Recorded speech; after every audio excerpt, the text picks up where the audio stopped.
Welcome back to Beginner Glassblowing, and I know I haven't done a video in a while, but let me start this one out by apologizing for any background noise that you might hear in the video.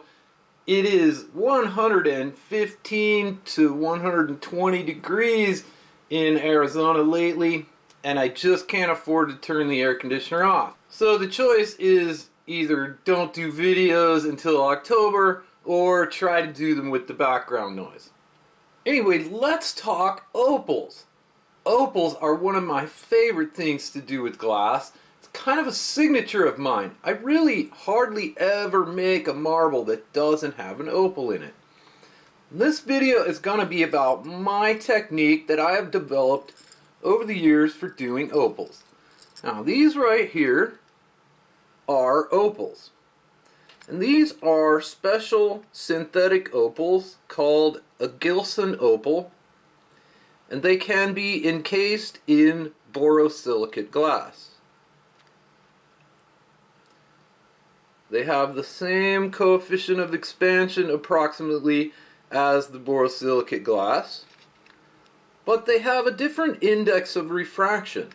So even these clear opals, which are diamonds, you can still see these in glass even though they are transparent because they have a different index of refraction because they're a different material than the glass. So, but if you're careful, you can encase these in borosilicate glass. Now you can use that technique to make marbles like this one, which was actually purchased by a fellow glass blower, which I'm always really complimented by that. Anyway, this marble contains a 6mm crystal opal, and the encasement here is very nice. And what I want to show you is how I achieve that and how I avoid doing this. For example, which this is a very pretty opal, but if you can see the sort of cloudiness around it, from some angles you can see it better. That cloudiness really bothers me. And certain opal colors and faceted opals and opals with edges on them, like these moon-shaped opals that have the pointed ends, those can lead to problems. So I wanted to do a quick video on how to avoid those problems. How to avoid burning your opals, how to avoid cracking, and just want to demonstrate the process that I do. Now I'm not perfect at this, but I do have some insight that may help you avoid some issues like this marble, which cracked in half because I did something wrong with that opal. So stick with me here, and I'm going to show you how to get this result out of your opals without burning through $100 of opals practicing like I did. Now obviously to do this technique you're going to need an opal, and I like to put mine in a marble marver like that just to start out with. And I would suggest starting with the cheaper colors and the tumbled opals instead of like the faceted ones, the ones with corners and stuff like that. These are a little bit easier.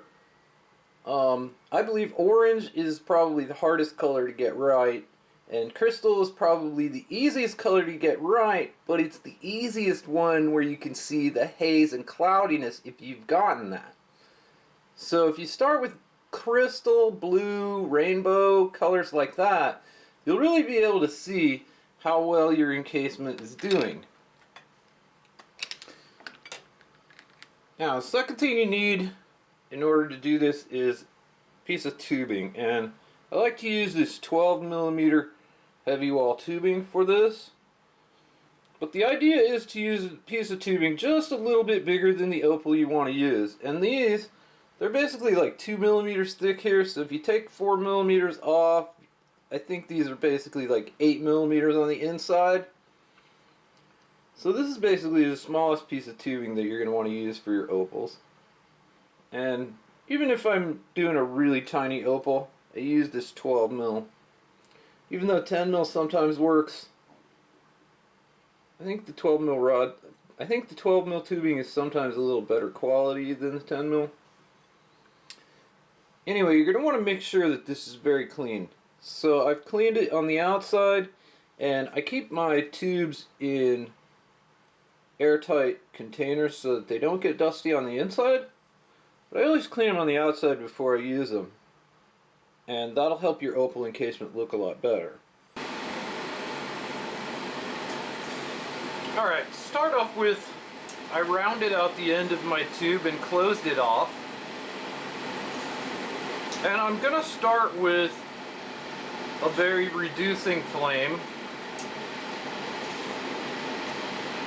And I'm just going to sort of coat the end of the tubing with a little bit of carbon. And just sort of warm up the tubing slowly.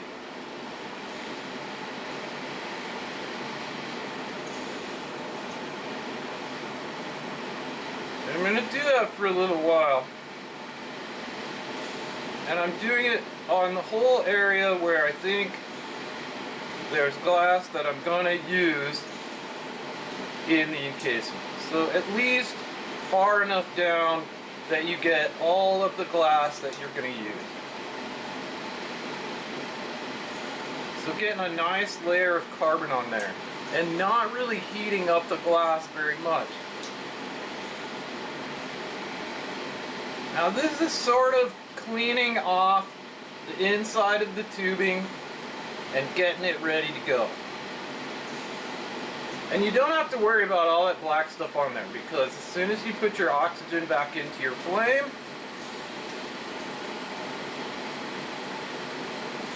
that stuff is going to come right off. So then I'm warming in bottom of the tube just a little bit here until the carbon just starts to come off. And again, the glass is not really melting in any of this. Just sort of warming it up slowly. And if you are watching this video to learn a fast way to do opals, this is not the right video for you. This is a slow and methodical way to do it that produces good results 99% of the time. So I'm starting to get a little bit of glow in my glass now. So that means it's basically ready to go. And I am going to let it cool down just a little bit.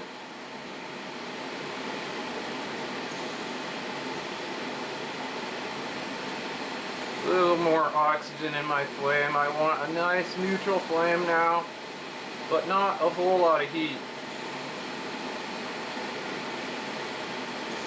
And then I'm going to pick up my opal by just putting the end of the tube over it like this and sort of dumping it in. It'll go all the way down to the bottom, and then I got to keep the end down while I turn it back around here. And I can go back into the flame with it. Now, when I go back into the flame here,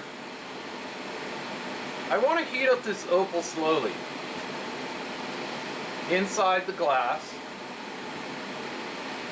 And I want to try to keep it from sticking right away, although that's tricky to do.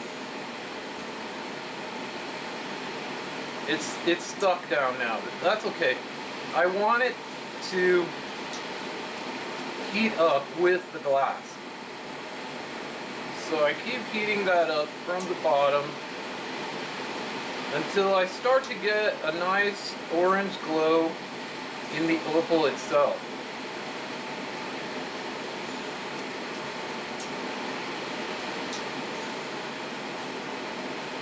So heating slowly and keeping everything angled down a little bit. And when I have a nice glow on the opal, I start putting more heat into the bottom of the tube. And I'm going to heat from the bottom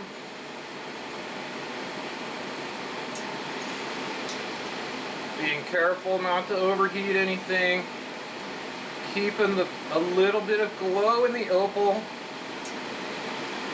and letting it sink into the glass now. So just through gravity, it's sinking into the hot glass. The hot glass is liquid and the opal's not, so I think that's what makes it sink in. Just continuing to heat it from the back and just letting that opal sink in.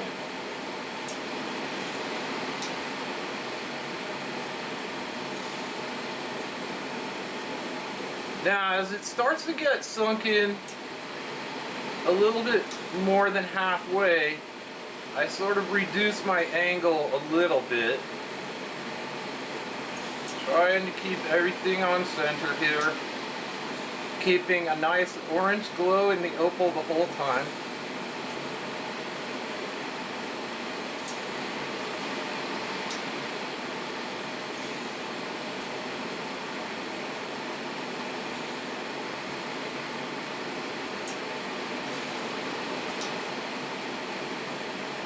And then when I get to the point where I just have a little bit of glass above the opal that's going to want to close down onto it,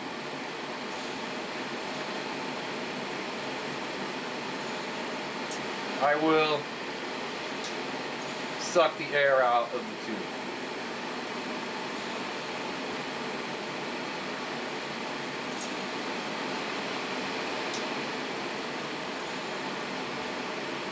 So now heating all the way around where the opal is.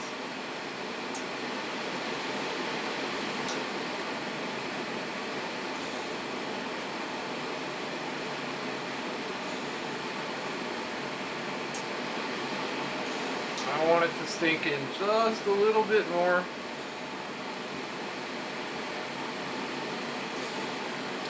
And then I will quickly suck the air out of the tube here.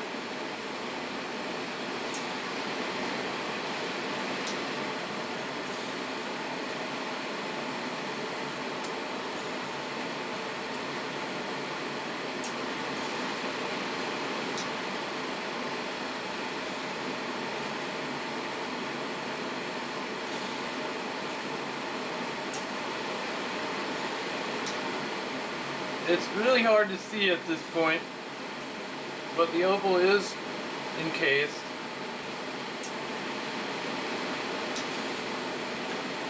And now I like to skin my opals, so all of this extra glass is going to come off.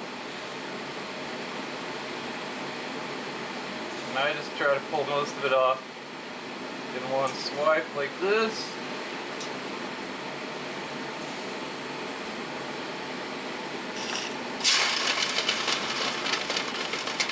I can get it. And this step helps pull the opal down away from the open part of the tube a little bit as well.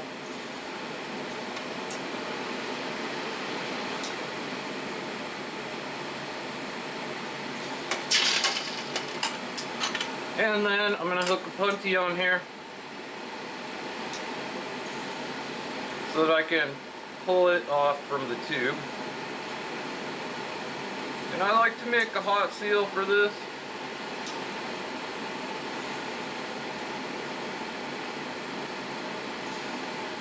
And then let it cool a little bit. Then come in right on top of the opal and heat. Come out of the flame, let it cool a little bit, and then pull. You should be able to get the opal separated from the tube without leaving a bubble in the tube. You can see it stretching away.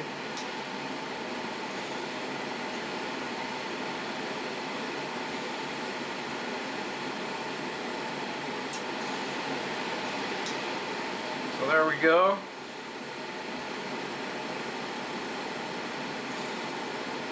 Oops.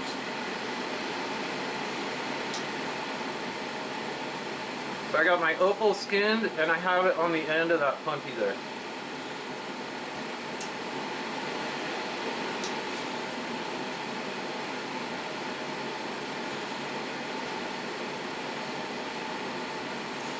Looks like there might be a little bubble in it, so let's just check.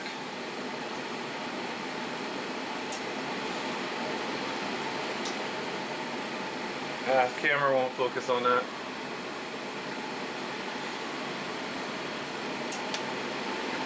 Anyway, I'm gonna grab another punty here and transfer it.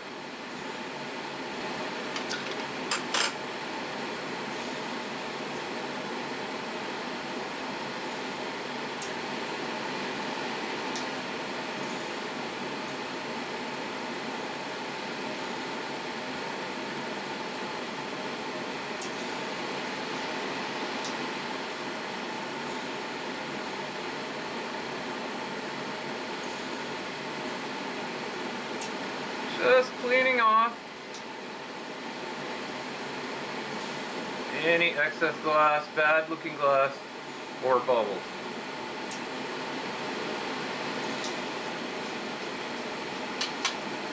So there we go.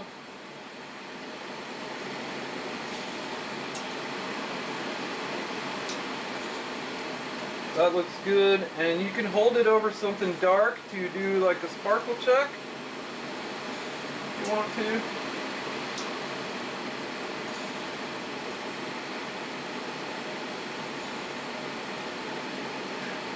Now, one of the ways to keep your opals clean is to actually do your marble first. So that way you don't have to set your opal in the kiln for a while you do your marble. So I already made half of a marble, and I'm just going to grab that out of the kiln here.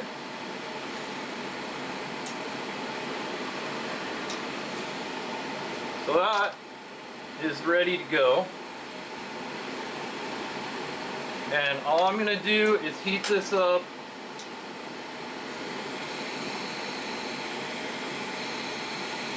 Nice and hot where I want the opal to go.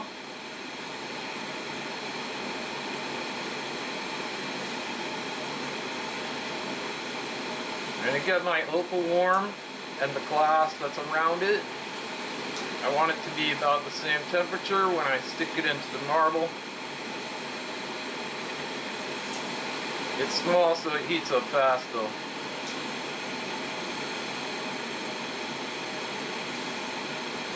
And then when they're about the same here, just stick that in and remove the glass from the rod.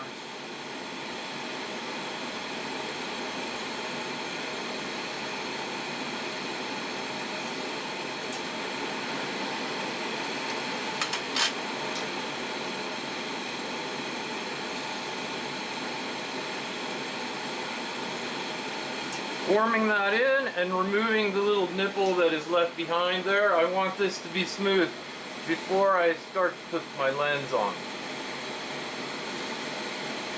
so that I don't get any bubbles when I do that.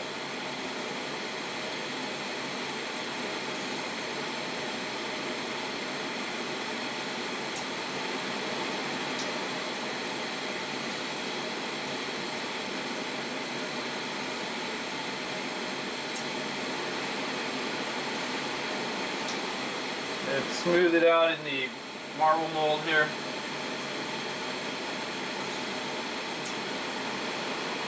There we go.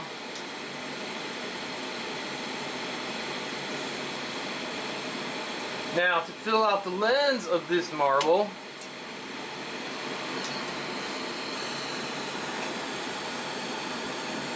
I'm just going to add some clear glass over the top of the opal. And again,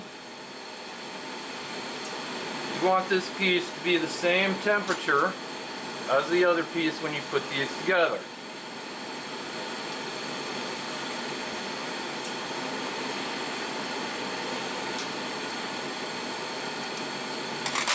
That way the glass will join and it will marry itself together instead of just laying on top of the other piece. These two pieces are different temperatures when I put them together. It's not going to work. I'm going to get a ghost line and I'm going to get distortion, optical effects around the opal. And that's going to distract from how pretty the opal is. So, there we go. You can see when I do that, those two pieces flow together. And I don't get a line. There's no like cleavage line created there or anything. Those two pieces just flowed together. That's what you want. So now I'm melting in a little bit more of this clear rod to make a nice lens.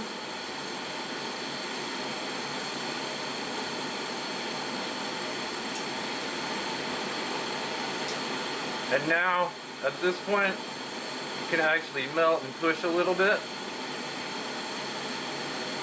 to make it go a little faster. But don't create a crease or any cleavage line while you're doing that.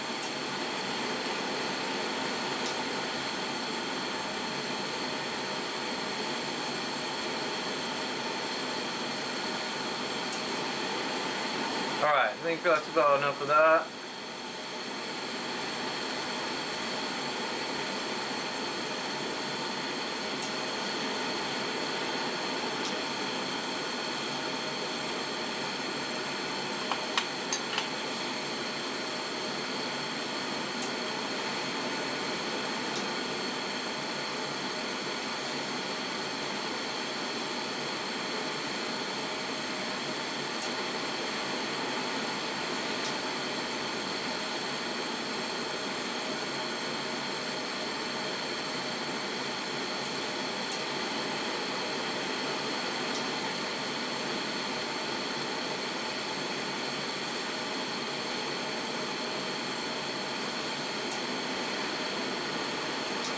Alright, now this video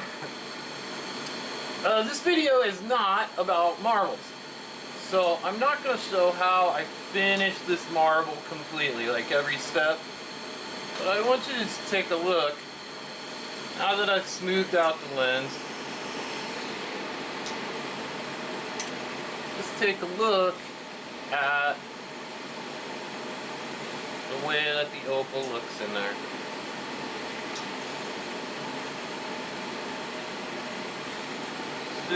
I don't see any cloudiness or ghost lines around it. Now there are a few bubbles, but those actually came from the glass in the marble. I used UV glass and it's notorious for bubbles.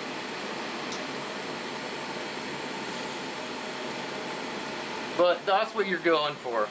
And I will come back and show you what this marble looks like when I get it all done and through the kiln tomorrow.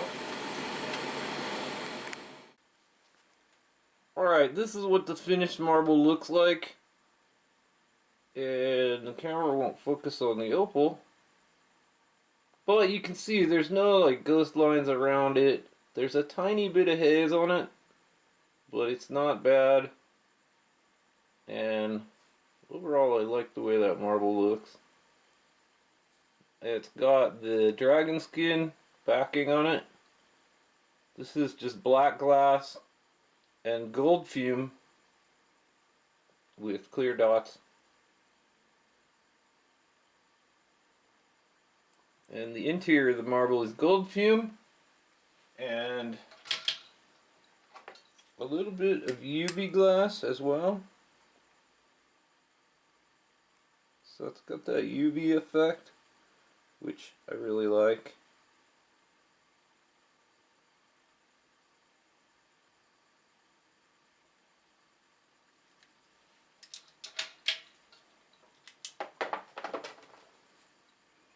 But overall not bad. I rushed a little bit for the video, but it's a cool looking marble.